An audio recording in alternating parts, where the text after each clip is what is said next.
Fire Tomlin, fire Canada, fire Austin, fire Steely McBeam, fire the fans, fire Kenny Pickett, fire TJ Watt. You guys feel better now?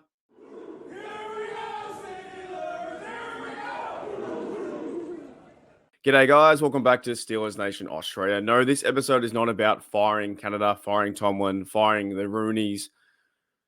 Sick of it. So sick of it. So let's talk about the injury report. The game's a few days away. And just before I head out of the house and going out to work today, I want to get this video out there and talk about some of the players that are missing, guys. Because we also have, it's a pretty big list. It's a pretty big list. We have Cameron Hayward still out. He's out to like week 8, week 9.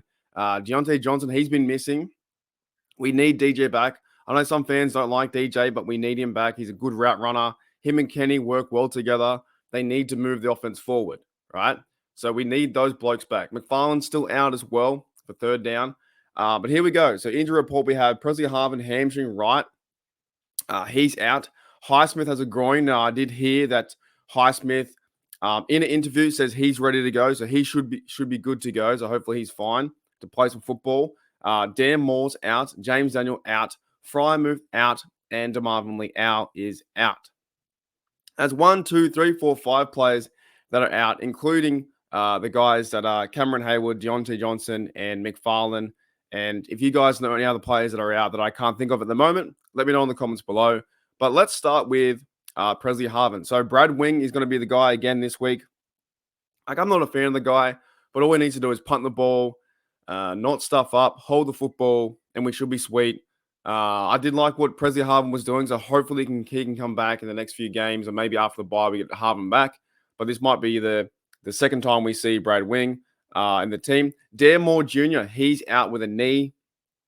So we have Broderick Jones getting his like a first official start.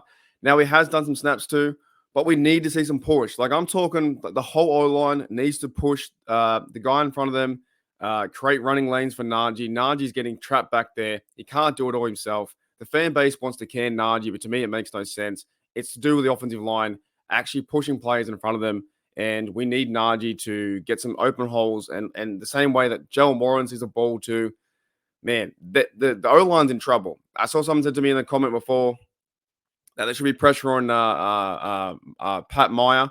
There should be pressure on everyone. So hopefully we get a good showing from Broderick Jones there. He's going to fill in at left tackle for Dan Moore. James Daniels too. He's out for the second time. I think we have Nate Herbig as well at the right guard position. Frymouth, he's a big one as well. Frymouth's out, so that leaves 2 tight ends, which will bring up the conversation. Should the Steelers have kept Gentry? I do think so. I still think they should have went with 4 tight ends. Frymouth, Gentry, Washington, and Hayward. Now you're left with Washington, who's a rookie. He's only seen one catch. And I believe I saw a stat out there somewhere. He's ran 40 routes and he's got 1 catch. So this offense isn't designed to go to Washington, which makes no sense. He's the biggest player on the team, or one of the biggest players on the team, and you can't find him the football. Now, that's on Kenny Pickett. That's on our offensive coordinator that everyone wants to fire. So Washington needs to fill in that role there. And also, I think you'll see Rodney Williams. He's been activated to the 53. So I think he'll get a hat on game day. You'll have Rodney Williams, 87, and you'll have Washington, number 80, filling a tight end. And can we please, can we get what's his name? Connor Hayward involved too. We talked about all offseason about tight ends and all that kind of stuff. And they haven't done anything with it. They haven't really featured those guys in the passing game. But at the same time, the offense can't protect Kenny long enough for him to throw the football. But we've got to see some play action. We've got to see some creative plays to get Connor Hayward the ball. We've got to see some creative plays to get Washington the ball, right? Even running game. Get Washington and Broderick Jones next to each other, teammates, that they can be a double team and run behind them. They're the biggest guys on the park. I don't understand. So we have Frymouth out, and the last one is DeMarvin Leal also out. So that would tell me that if DeMarvin Leal's out, we're probably going to see Braden Fahoko into the lineup, and he'll be in the rotation that is on the defensive line. Because, like I said, we have Cameron Hayward's out, so you're left with Isaiah Loudermilk, Travis Adams, Larry Ogunjobi. Keanu Benton needs a big game this week, and Armon Watts and Braden Fahoko. So this side has a lot of injuries, guys. A lot of injuries, right? And I know everybody wants to say, fire this guy, fire that guy. but the team has about, it feels like half their team out. Frymouth's out, Deontay, Cameron Hayward's a big piece missing. So if Tomlin does win this game, there should be some credit going his way. I know some people don't want to give him credit, but there should be, right? The expectations right now are like, okay, we should be going to Super Bowl. We should be winning playoff games. And I understand it's a lot of frustration from 3 or 4 years combined, but there's just no players at the moment. There's no one there. And I also understand that Canada's not using the players too. So we have Ogunjobi, Montravis Adams. I think he'll start with Keanu Benton after him.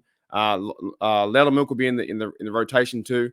And yeah, DeMarvin Leal's out. So Braden Vahoko will come in and see what can happen, right?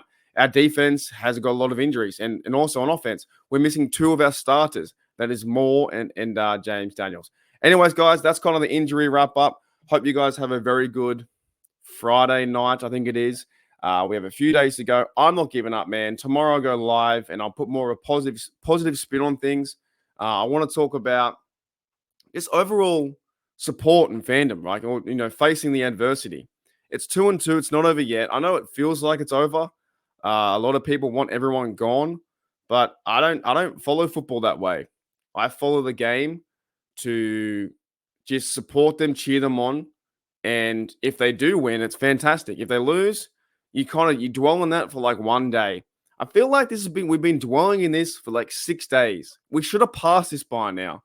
But I do understand the frustrations with the offense, with all of it, right? You can't escape it right now. You just can't.